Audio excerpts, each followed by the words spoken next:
Honestly, every now and again, we do some tough stories. And I need to do some fun ones as well. I'm not sure about this ex guy. I'm really not sure about him. I've spoken to him before. 5-0, Babylon, yeah? One of the Rogers, a peeler, yeah? Can't fit in the uniform anymore. Pretends he's a referee at football match. No, I'm only joking. Michael Wallace, good friend of the show, actually. He's co-founder of something called Kickoff at 3. It's a community group which helps young people form better relationships with the police. And if you listen to Shola before, we certainly need stuff like this. And it's through, sport, community work, service, all sorts going on. Michael was awarded the Queen's Police Medal. And I'm glad to say, Michael joins me now. Hiya, Mike. Hello, good morning, Eddie. It's an honour to be on this show, and first of all, a happy belated birthday to you. Oh, thank you. Thank you. I'm 30 now, so I'm not as old. I'm not as old, and I'll never be as old as you, Michael. Michael, look, stop. Not me. It's you. Congratulations. I mean, obviously on the show we've been looking at what you do. You know what I'm about, and I'm about trying to make it a better place, certainly for those young people. And you're fantastic at doing that. How's it feel? To be honest, it hasn't really sunk in properly. But as my mum would say, and she's in Jamaica at the moment, when I gave her the news, she said, "You're rich." So I'm humbled. But what does that mean? I mean, we don't take anything for this granted. We speak about 80 different language. There's also code switching going on here. You see what I mean? See, my producer has just said, "Hey, she doesn't mean money rich." He didn't say rich. He said reach. Yes. Right? See, so we have to translate. So I don't want you to speak to me in any common parlance, thinking that perhaps I understand what you're saying. What do you mean by you reach?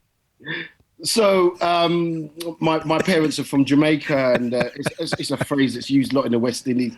When you reach, it's almost to give a high regard that you've arrived. You've arrived at your destination. You reach means you've arrived.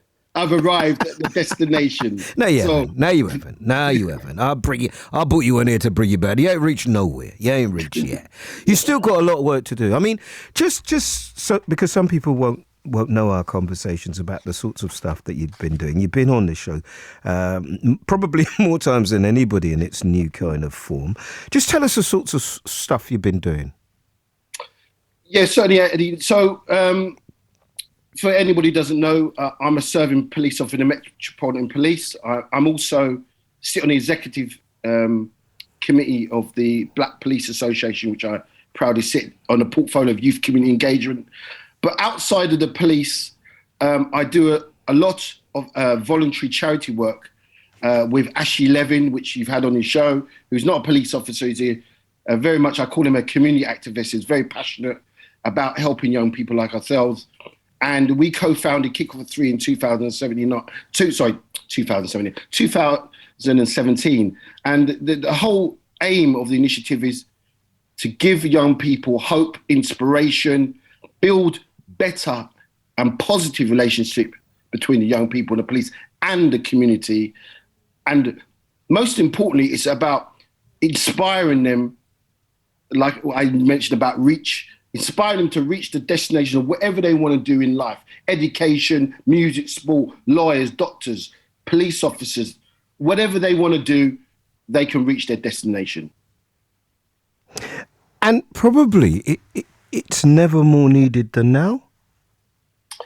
Yeah, Eddie, we won't say that it's all glossy and rosy, and we know that. We know that. We know there's a challenge. We know.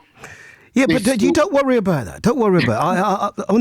Honestly, look, let me just interrupt and say, we have enough people who can articulate what the challenges are.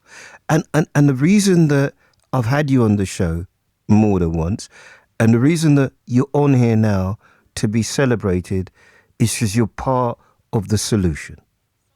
Yeah, we call it changing the narrative. Part of the solution where we need more Black and Asian police officers. We need more Black and Asian staff. Look, we need a diversity of officers that the young people and the community they can see who serves them. They can identify. You know, But you're always a copper, though, aren't you? I'm I'm always a copper. But when I take my uniform off, I'm a father of three children. I go back home and I eat the cooked food. I listen to the music. What food? What food? I've just put on my I'm getting a lot of stick on Facebook and Instagram. There's a version that somebody's put up of ackee and saltfish. I think if you want to look at what to cook, you take a good look at that and you get some good advice. What sort of food do you cook that you call good food? Well, I would say, I tell you what, I'll be honest, it's my mum that does a lot of the good cooking. You haven't reached, you're a failure. You're such a disappointment to me. You can't even come and say a little corned beef, a little beans on toast, a little something, pasta. My mum does it for me. I can do the dumpling. You cannot. One thing I know you can't do. We've got my studio manager here, Ola, who's got a dodgy thumb that's good for it, right? You can't knead dumpling because you need to get that. I'm doing it in the palm of my hand. You need to push your finger in there and rub it. If you can't fix up some pasta, how are you going to be making dumpling? I can season up the meat good. Trust me. There you go.